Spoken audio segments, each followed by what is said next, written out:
A finales de enero de 2023, Pedro Sánchez ha vuelto a elevar el salario mínimo interprofesional hasta la cantidad de 1.080 euros al mes. ¿Es esto bueno para la economía y por qué lo hace? Vamos a hablar de ello con Samuel. Empezamos.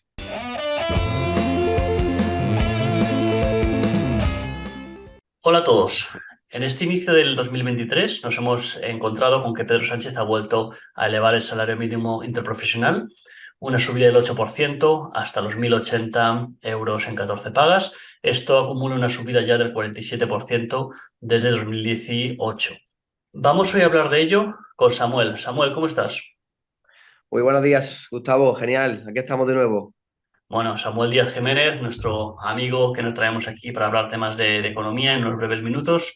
Y te quería preguntar lo primero, Samuel, si esta subida del salario mínimo interprofesional es una subida que cuenta con el consenso de los agentes sociales de los que tanto se habla, ¿no? Que podrían ser, en este caso, los sindicatos y la patronal.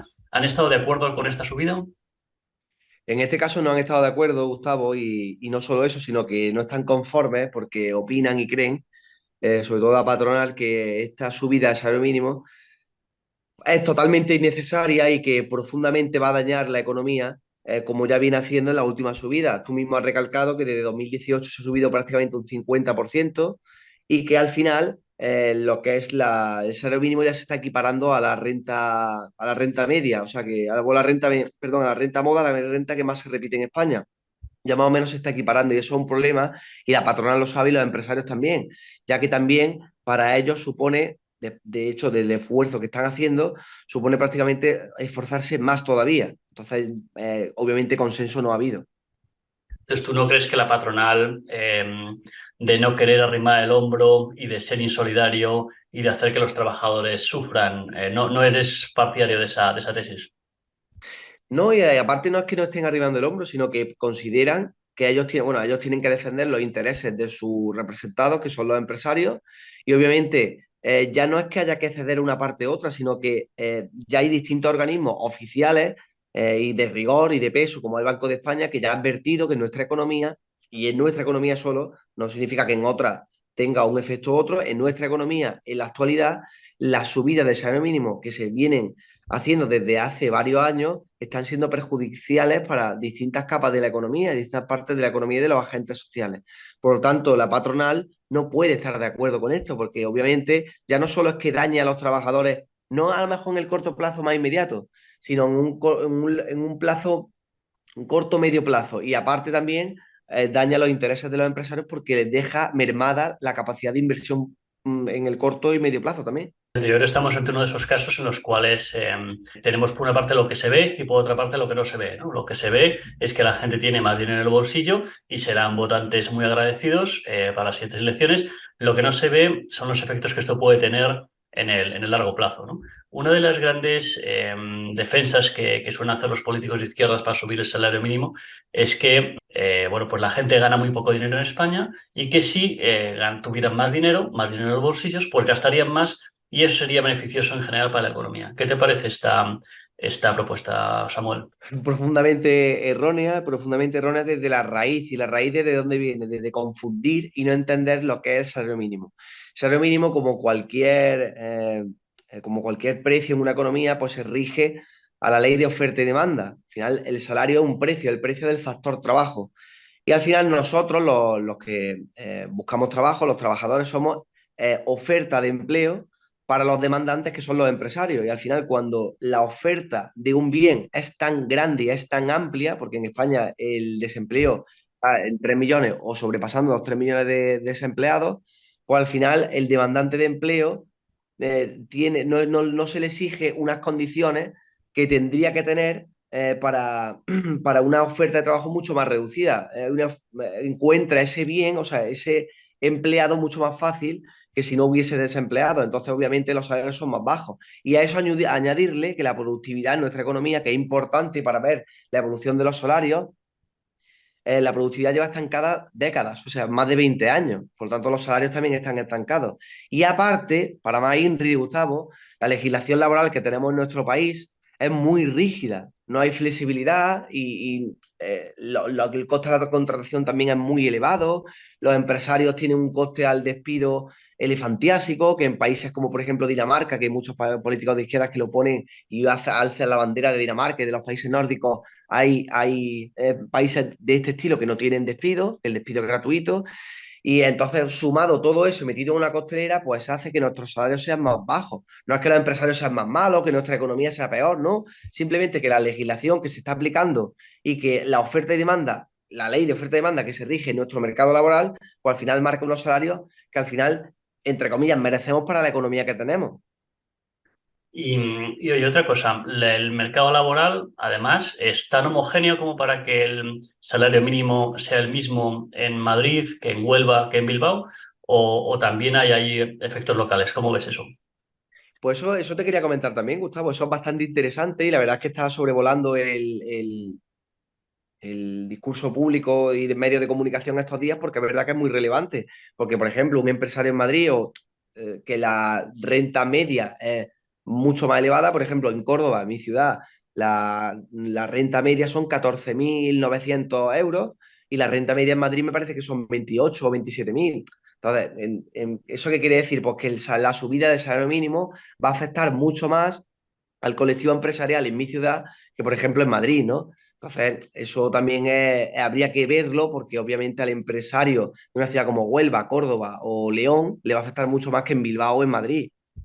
Oye, ¿qué nos dicen algunos expertos sobre si el salario mínimo destruye o no empleo? ¿No? Porque ahí habíamos visto un artículo del Banco de España que decía que, bueno, si bien no se atreven a decir que destruya empleo, sí más o menos apuntan hacia que se podría haber creado más empleo que si no se hubiese puesto el salario mínimo, ¿no? Sin entrar en detalles de porque hay varios estudios que buscan resultados empíricos. Más o menos tu sensación es que, digamos, el debate científico va por la vía de que subir el salario mínimo perjudica a la larga a los trabajadores, ¿no? Sí, porque también una cosa es destruir empleo, o sea, solo y únicamente muchas veces caemos en la trampa de fijarnos en si destruye o no destruye empleo, pero también es muy interesante lo que has dicho, que es qué de empleo se ha dejado de crear, o sea, qué potencial tenía ese año con las perspectivas económicas que había en nuestra economía, qué potencial tiene nuestra economía para crear X empleo y no se ha creado debido a esa rigidez, que al final es una rigidez, un salario mínimo, esa rigidez en nuestro mercado laboral, eso es muy importante. Y también, por ejemplo, con respecto a los estudios, sin entrar mucho en materia, el que se destruya o no se destruya empleo en una economía debido a una subida del salario mínimo depende de muchas cosas, de muchos factores. No es solo que si se sube el salario mínimo por artículo 33, se destruye empleo en Alemania, en Indonesia o en Estados Unidos. No, depende de la idiosincrasia de la economía en esos momentos. Y lo que advierte el Banco de España, en concreto, porque por lo que nos atañe a nuestra economía, el Banco de España lo que advierte es que es para la idiosincrasia y lo que atraviesa nuestra economía, la economía española, pues una subida más del salario mínimo, pues va a destruir X empleo o va a dejar de generar X empleo. Eso no significa, por ejemplo, que en Alemania una subida del salario mínimo afecte igual, porque lo hemos comentado varias veces, el tejido empresarial alemán no es el español, por ejemplo. La productividad de los trabajadores y de las empresas alemanas no es la española. La legislación laboral tampoco es la misma. En fin, al final, no es que el salario mínimo per se destruya empleo, no, pero en nuestra economía sí lo está haciendo, porque las peculiaridades que tiene nuestra economía, y encima engullendo un 47% de subida del salario mínimo de 2018, pues es una bomba y lo estamos viendo y por eso la patronal, pues obviamente, se levanta de la mesa de negociación. Y también recalcar que se dice que es más dinero, más renta disponible para el trabajador, una subida del salario mínimo, pero como he comentado en varias ocasiones, nuestra economía no necesita que la población tenga más dinero para consumir, ¿no? De hecho, estamos atravesando una situación inflacionaria muy peligrosa y lo que necesitamos no es que el ciudadano tenga más dinero para consumir, que sí, que está bien, que en todos los casos está bien, pero lo que necesitamos es que el empresario tenga menos rigidez y tenga menos palos en la rueda para avanzar, para poder invertir y crear mayor capacidad de consumo en el futuro. Efectivamente. Bueno, y ya para terminar, no quería dejar de comentar que además cuando suben el salario mínimo, lo que se produce indirectamente es que se incrementan las cotizaciones que ayuden a pagar las pensiones o reducir el agujero de las pensiones, ¿no? O sea, que posiblemente también haya un cálculo, digamos, del que no nos hablan, ¿no? Por detrás, que es decir, bueno, hay un agujero tremendo en las pensiones que nadie quiere reconocer y, bueno, pues si sube el salario mínimo interprofesional, de alguna manera eso va en el camino de que, bueno, se quita dinero de la parte productiva para ahondar un poco más en el expolio intergeneracional que es el sistema de pensiones como está ahora organizado, ¿no, Samuel? Sí, de hecho, al final, lo que es la subida del salario mínimo ha generado una subida, o sea, un impuesto silencioso. De hecho, mucha gente va a preguntar que en las nóminas, oye, que este mes mi líquido a percibir es menor, tal. Pues al final, lo que ha pasado es que las cotizaciones sociales han aumentado. Si ya estaban en máximos históricos, pues más todavía.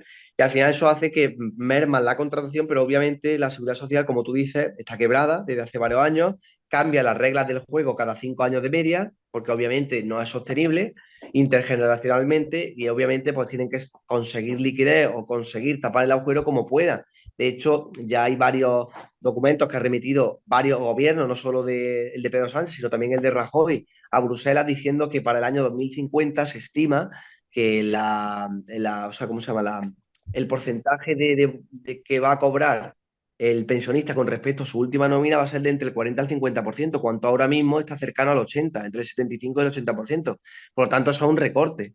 Y obviamente, pues, como estamos en año electoral y como los clientes, que son los votantes, no aceptarían de buen agrado pues que hay que hacer un recorte de las pensiones, pues obviamente al final le das al votante lo que buenamente quiera y que se coma el problema del próximo gobierno que llegue.